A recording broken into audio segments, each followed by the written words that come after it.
Hello and welcome to Byju's IAS. Let's get started and look into the first article. The first article says, why did India reject UNSC draft on climate? Let us try and understand what is this article all about. Before that, let's have a bird eye view with respect to the United Nations Security Council. When we speak about the United Nations, there are six principal organs of the United Nations.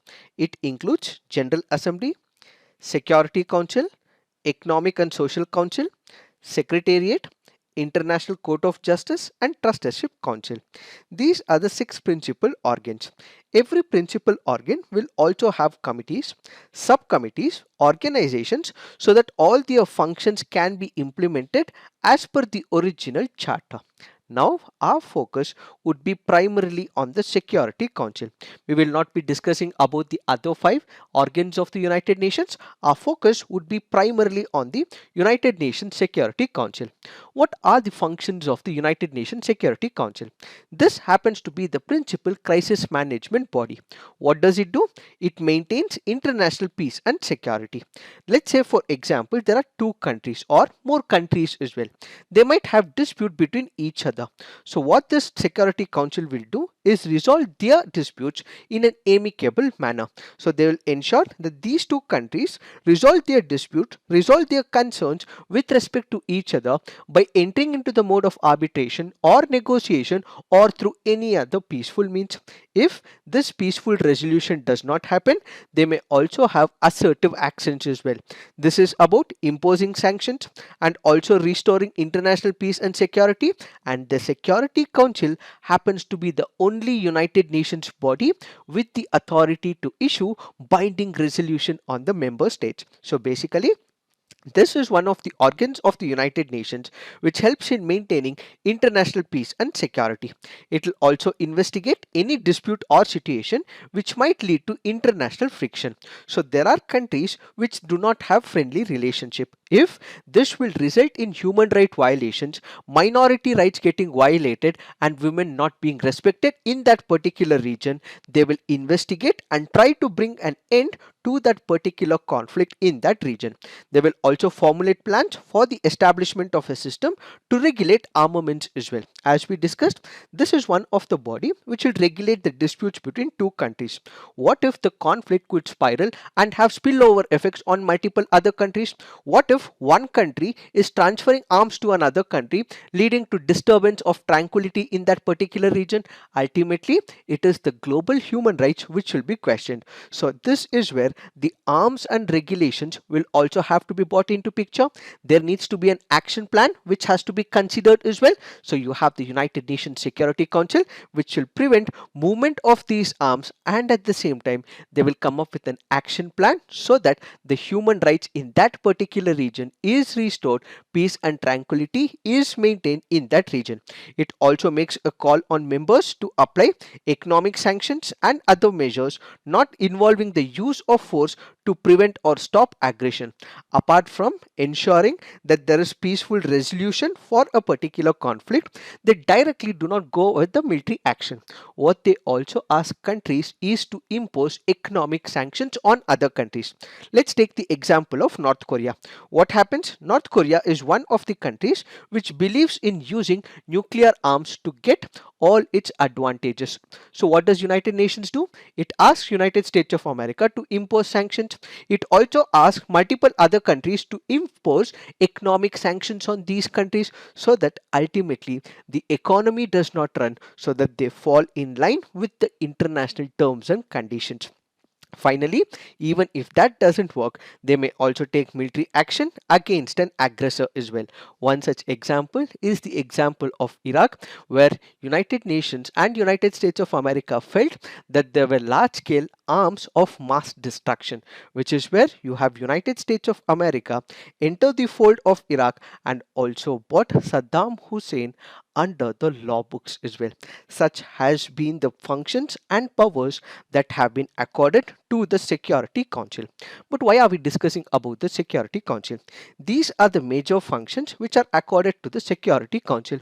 But what if climate change and its issues and security related issues emanating from the climate change is also given to the United Nations Security Council. So this article here is primarily speaking about proposals made by countries like Niger and Ireland, which is also supported by multiple developed and developing countries, where they want climate change to be introduced as one of the functions of the United Nations Security Council. Let us try and understand why they have made such a proposal. What are the advantages of such a proposal? Why did they come up with such proposal? And we will also look at counter arguments which says that such power should not be given to the United Nations Security Council. When we look into the present convention, what do we have? We have the United Framework Convention on Climate Change. It is this body which is a specialized agency when it comes to dealing with the climate change. In the past, it has members under its framework. They were able to tackle multiple climate change related issues as well. And with the progress and consensus building approach of the United Nations Framework Convention on Climate Change, we have had multiple protocols and conventions which have come in the past. Some of the processes include Kyoto Protocol, we have the Paris Agreement, we recently have the COP26 summit which we recently concluded in Glasgow as well. All this was happening because of the UN Framework Convention on Climate Change. Now we have a proposal made by Niger and Ireland where they say such power will also have to be given to the United Nations Security Council. Why is such a proposal made by these countries along with other countries like United States as well as United Kingdom? That is because they basically believe when it comes to the United Nations Framework Convention on Climate Change, it is comparatively slow. Why slow? That is because it takes a lot of time to come into a particular idea, and this idea has to be built, this has to be constructed, and ultimately this has to be executed. So when it comes to UNFCCC protocol and its agencies and its processes, what we have is a slow process, and ultimately before it is getting executed, before it is actually being implemented, what we will have is multiple issues raised by multiple parties and ultimately failure in the execution of the protocols. So they believe in order to ensure we have a collective action which is implemented as soon as possible, where the United Nations Security Council has the binding convention on the parties, they want that this particular power should be given to the United Nations Security Council. So basically, what is that they are looking at? They are looking at one of the proposals where climate change and its issues, security issues emanating from climate change is also undertaken by the United Nations Security Council. So countries are basically looking at to integrate climate related security risks into the United Nations Security Council's conflict prevention mandate. So what is this conflict prevention mandate? As we just discussed, one of the functions of the United Nations Security Council is to prevent conflict emanating in a particular region. So what will they do?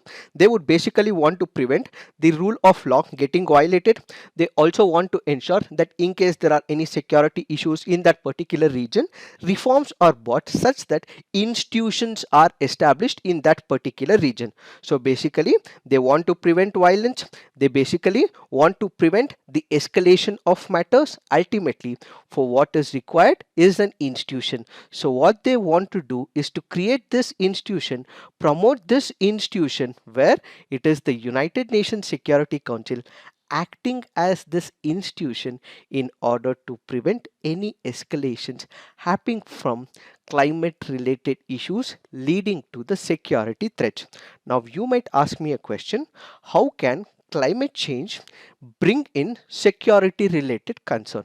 One of the functions of the United Nations Security Council is to ensure peace and tranquility everywhere. According to Ireland, according to Niger and multiple other countries, climate change can also lead to security related issues. How? Let us try and understand. If you look into this particular picture, you have multiple issues that can emanate from climate change. One such example that we have is the link between terrorism and climate change. Now you might be wondering, how is that climate change is related to terrorism? Let me give you an example. Climate change is an aggravating factor for instability. It can promote conflict, it can lead to insecurity and poverty in a particular region, and ultimately, when poverty is present in a particular region, this gives a breeding ground for the terrorists to act in that particular region. If people do not have food to eat, if people do not have the food to eat and clothes to wear and the roof on the top, this will give the right parameters for the terrorist organization to exploit the weakness in that particular system so that they can promise more fortunes to such people who are filled with insecurity. To elaborate this further, let's take the example of Lake Chad region.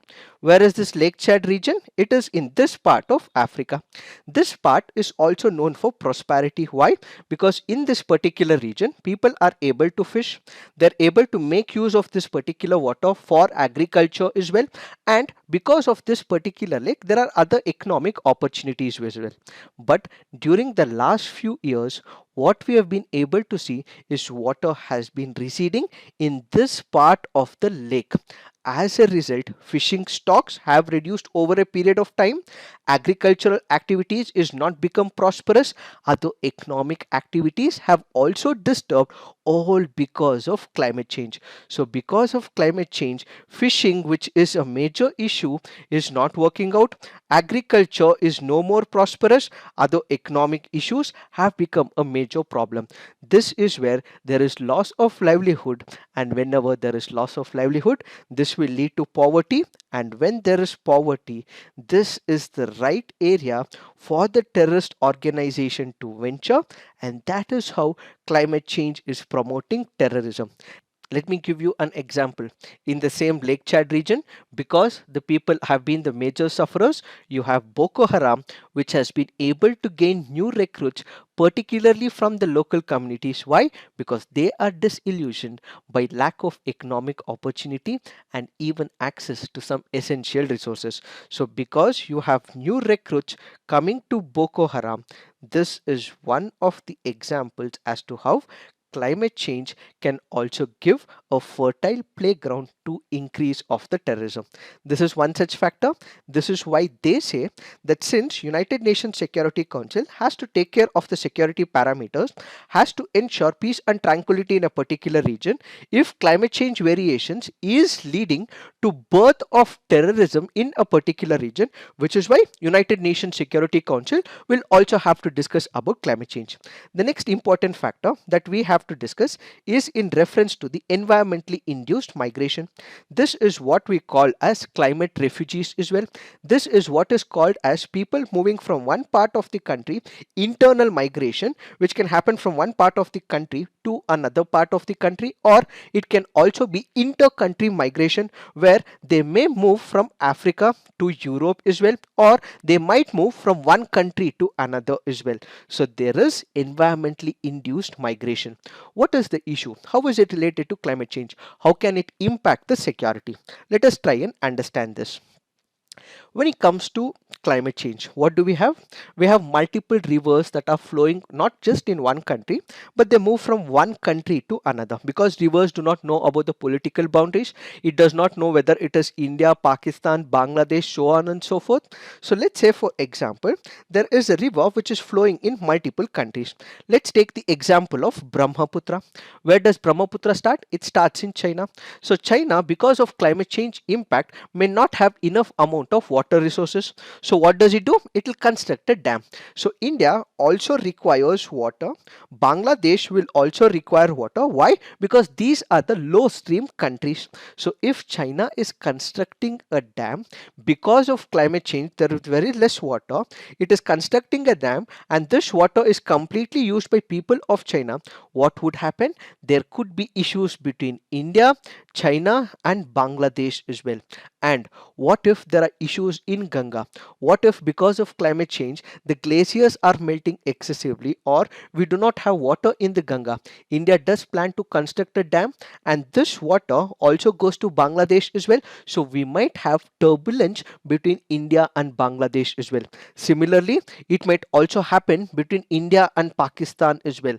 And if there could be water issues, this can also spill over into warlike scenario, and ultimately peace is disturbed. Since climate change is ensuring that water related issues will have problems, such should be given to the United Nations Security Council is the second example.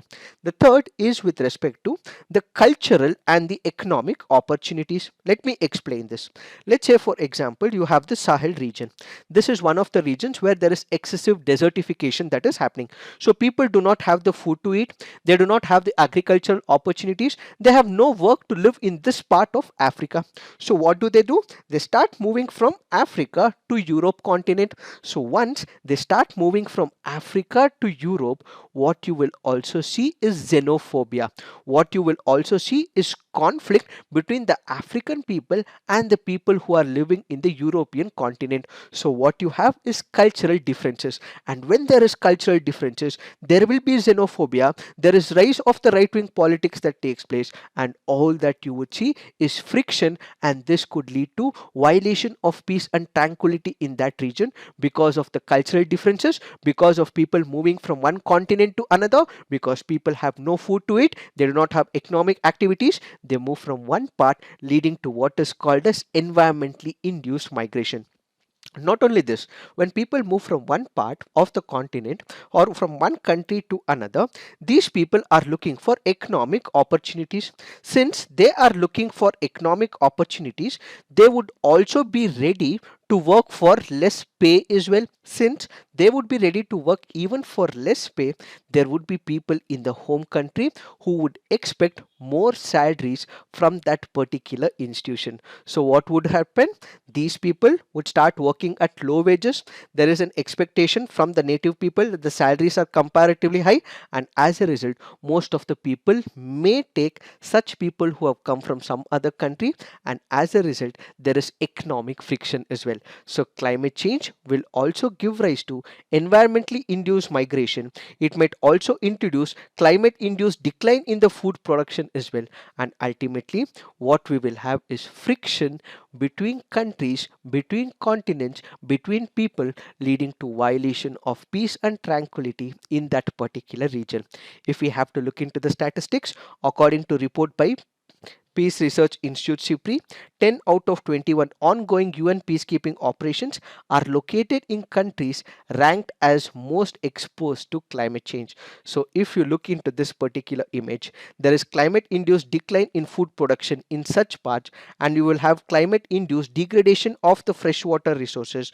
You will have climate induced increase in storm and flood disasters in such regions, and ultimately there would be peace and tranquility which will violate it, and that is the primary reason.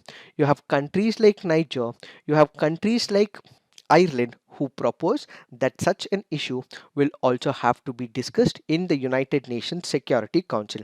In the past, we also have United Nations Security Council pass resolution 1325 on women, peace and security. When United Nations Security Council pass resolution, what we also had is gender parity, which came up in multiple countries. Since in the past we have United Nations Security Council which has spoken about COVID-19, it has also spoken about the health security as well. They are asking a question, why not bring up climate change as part of the United Nations security mandate?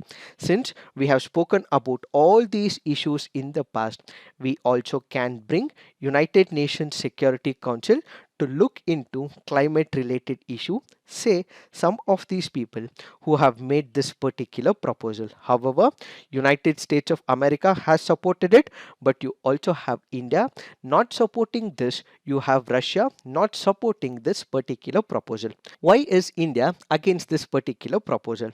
That is because according to India, they feel that if United Nations Security Council is given this particular mandate, it will be too broad for the United United Nations Security Council, and such will be an overreach on the sovereignty issues. Let me explain this further. We have the United Nations Security Council. It has 5 permanent members. These 5 permanent members also have veto powers. Out of these 5 powers, you also have what is called as ideological battle that is happening. On one side, you have United States of America, you have United Kingdom, you also have France as well. On the other side, you have Russia, and you also have China as well. So basically, what would happen? You have two power centers within the fold of the United Nations Security Council, and they will push their own agenda and will not address the consequences that are related to climate change is one point. And if you are giving again this particular power to this particular group of people, all that they want to do is push their agenda. And when it comes to the United Nations framework convention on climate change, it is based on the consensus. Every party will have the power, they would be able to voice their opinion as well. But if it is given to the United Nations Security Council, the developed countries will have more power.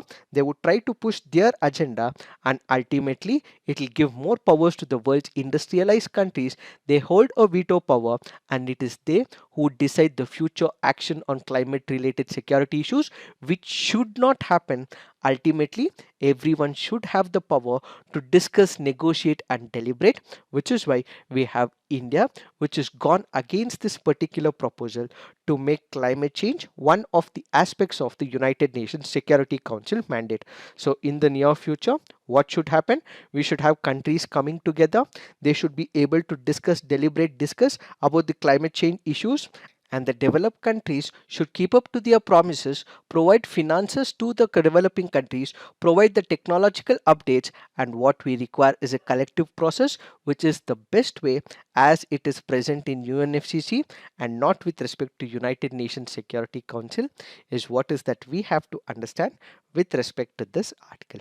Now let's look into the next article. This article says, is raising marriage age enough to help girls? We have another link article which says, marriage age bill faces opposition protest. Let us try and understand what is this article all about. We did discuss this article in our daily quiz as part of the fact of the day as well. So for those of you who are only listening to CNA, it is also a request to also listen to the daily quiz. Why? Because we do take up articles from the Hindu which are not discussed as part of the CNA, and such discussions will also be discussed as part of the daily quiz. So I hereby make a request to also follow the daily quiz videos, because such topics are also being discussed as part of the fact of the day. Now let us try and understand what is this article trying to speak. We have the Union Cabinet which has recently made a proposal. The proposal is to increase the marriage age of the women from 18 to 21 in the near future, where the central government is planning to come up and introduce a bill as part of this change. When you look into the existing paradigm, we have different laws which give what should be the minimum age for a boy, what should be the minimum age for a girl, so that they would be able to get married. The Hindu Marriage Act of 1955 and the Indian Christian Marriage Act of 1872 prescribe the age of 18 years for the bride and 21 years for the groom. So a girl can get married only after she has attained the age of 18 years. A boy would be able to get married only after he has attained an age of 21 years of age. The Muslim Personal Law Shariat Application Act of 1937 allows marriage if the boy and the girl have attained puberty. This is according to their personal laws. Then you have the Special Marriage Act of 1954, which governs the interfaith marriages. What if there is a Hindu marrying a Christian? What if there is a Christian marrying a Hindu? What if there is interreligious marriage couples? In such a case, it is regulated by the Special Marriage Act of 1954. According to it, it also lays down 18 years for women, 21 years for men as the minimum age of marriage. This is also present in the Prohibition of Child Marriage Act, which prohibits marriage below 18 years for women and 21 years for men. Now you have a proposal made by the Union Cabinet where there will be a uniform age both for the women as well as the men, where it will be stuck at 21 years of age. So what are we going to discuss today? We will look at what are the pros or the advantages of such a proposal. We will also look at issues when it comes to this particular picture, and we will also look at what needs to be done going forward when it comes to such issues. When we speak about this particular proposal, you have the government of India which had appointed a committee. This particular committee was to look into whether there will be any advantages if the marriageable age is increased from 18 to 21. So the committee that was appointed is what is called as the Jaya Jaitley committee. So the Jaya Jaitley committee, she was heading this particular committee, and they looked into multiple aspects, and they now have proposed that this particular proposal of increasing 18 to 21 years for the women will also help the country. How? They say that this is about gender parity, this is about empowering the women and also giving the women the right to study and educate so that they can be financially independent. So now let's look at arguments in favor of this particular proposal. This can be broken down into multiple compartments. Let's take the health parameter into picture. How does it help the women when it comes to the health issues? It will stop the teenage marriages. Why? Because 18 to 21 is also considered where a woman is trying to understand herself. There is a lot of hormonal changes that a woman is going through, and if a woman is married at even this age, the age of pregnancy will also be between the age of 18 to 21 if she is getting married at 18, and it is during this period she would be entering the mode of graduation, and ultimately there would be problems for this particular woman on the financial level, on the economic level, and there are also issues on the health level as well. How? Teenage pregnancy is considered a very high risk pregnancy. Why? That is because during this particular period there is very high blood pressure. During this particular period it can have complications both for the mother as well as the child.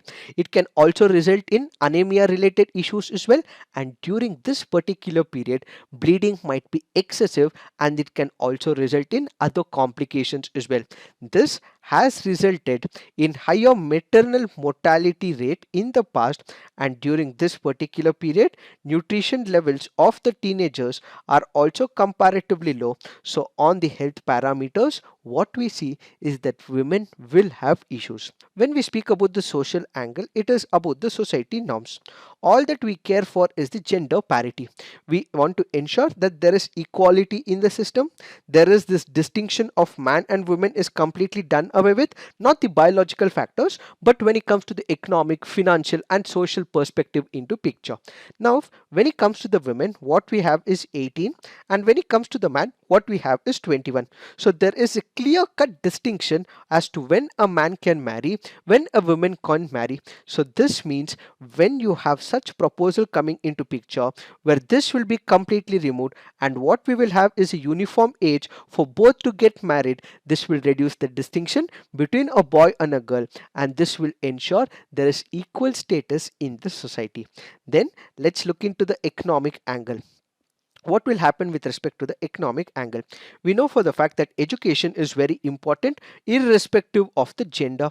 During 18 to 21 is where a woman would be educating herself. If she is married, she may enter the phase of pregnancy, and ultimately she may discontinue as well. If it is kept as 21, she would be able to graduate herself, and if she is graduating herself, it means she will also have a degree in hand. It means she is financially independent because she is able to enter into the job process, and ultimately what we will see is more women entering in the labor participation process. So basically, with the education, women will have more opportunities to pursue higher education and careers. This will also lead to better graduation, and then this will also improve the female labor force participation in the society as well.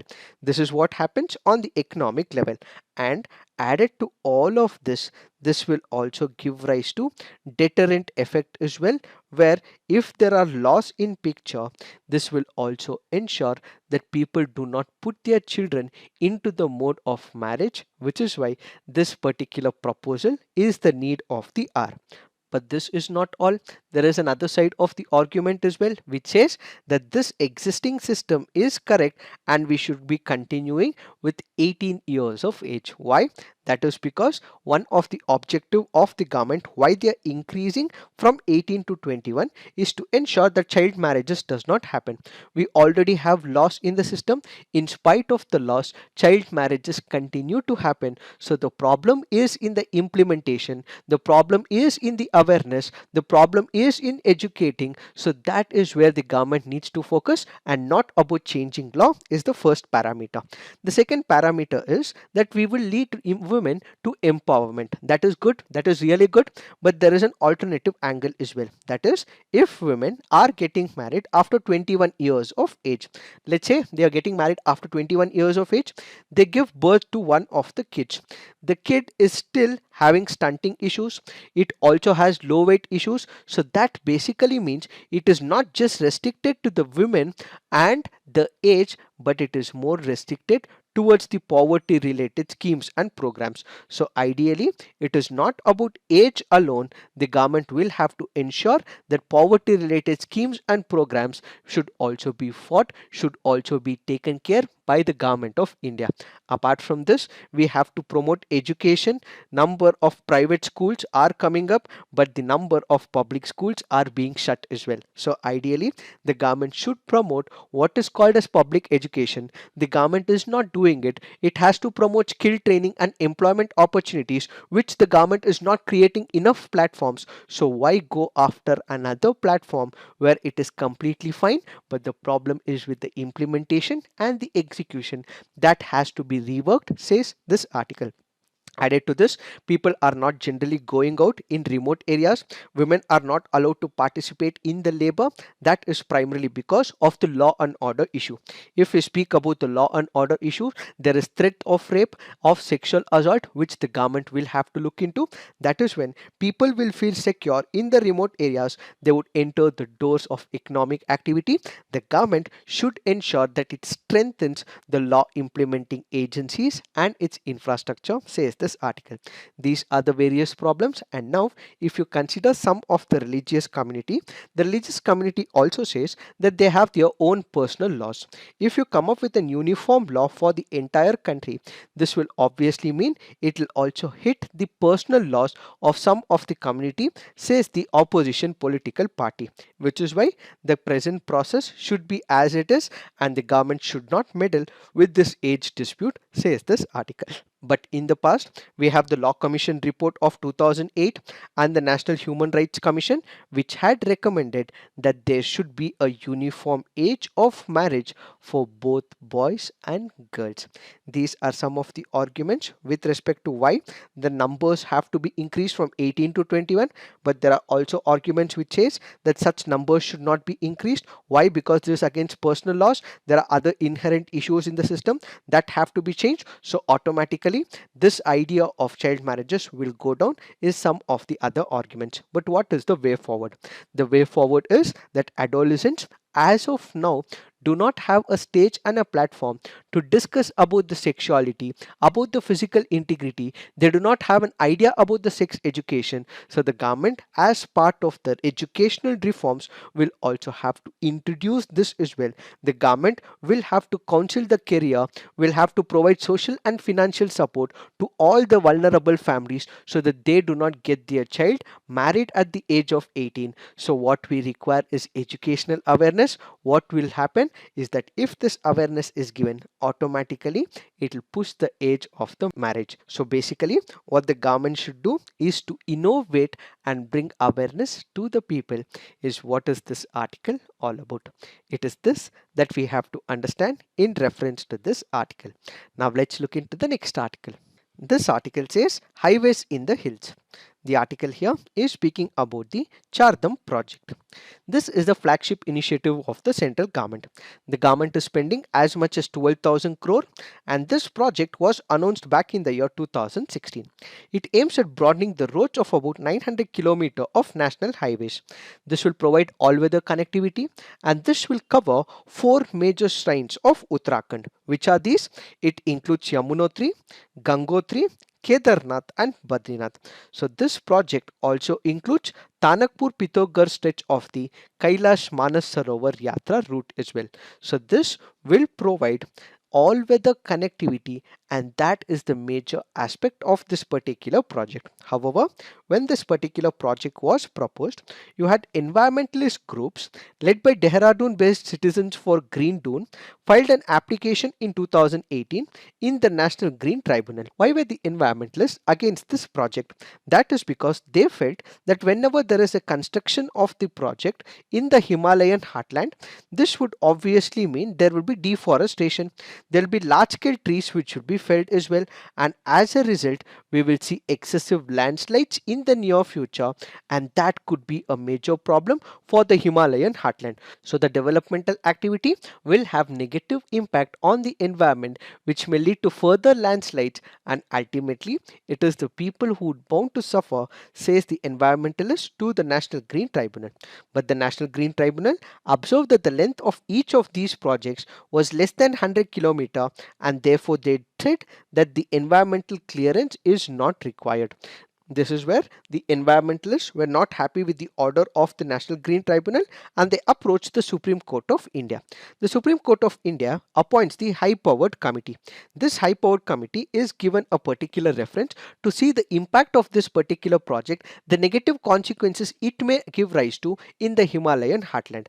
After looking into all the reports and the committee reports, we have the Supreme Court of India, which allows the government of India to construct the roads and allows 5.5 meters width with 2-lane structures. But the government of India is not happy with the Supreme Court order. It changes its own notification, comes up with modification in the existing notification as well, and says there is a requirement for up until 7 meters for the construction of road. Why does the government of India say so? That is because construction of this particular road is along the Indo-China border, and it is of strategic importance to us. In case there is a conflict between India and China, we need our arms and ammunitions to be moved from one region to another. We require large scale movement of the military trucks as well, for which what we require is 7-meter road. So the government of India puts into question the picture of national security. Now we have the Supreme Court of India, which has upheld the government's mandate to widen 3 Himalayan highways, one from Rishikesh to Manna, Rishikesh to Gangotri, and Tanakpur to Pithogarh, as part of the Chardham Pariyojana of the Ministry of Road Transport and Highways in the interest of national security. So basically, what this will do is help in construction of the road. Thereby, this will help in infrastructural development. This will help in connectivity in Uttarakhand, and this will also help in the strategic importance as these roads are being constructed along India-China border. Now let's look into the next article. This article here is important from the preliminary examination point of view.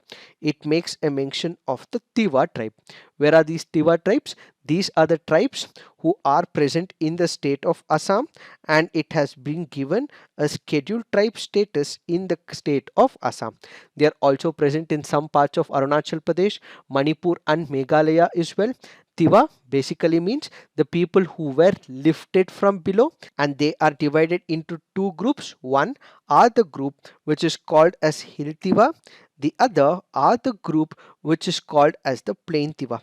It depends on where they live, and that is why they are categorized as Hill Tiwa and Plain Tiwa.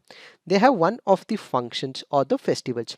This festival is what is called as the Kelchawa festival. So the Tiwa tribes celebrate the Kelchawa festival, and this is held at the close of the harvest season. Now let's look into the next article. This article says, what will be the impact of PepsiCo verdict? We have discussed about this article on 4th of December 2021 in our daily quiz video as part of the fact of the day, where we have spoken about protection of plant varieties and Farmers' Right Act. So kindly look into it to understand what is this issue all about. Now let's look into the mains practice questions. The attempt to securitize the climate change agenda could have unintended consequences. Discuss. Next question. Would increasing women's marriageable age to 21 be beneficial? Critically examine. So please write all your answers on the comment section, peer review, and you can also visit our website, upload the image as well, and also have the peer review. So this is it for today. Thank you for watching. All the best.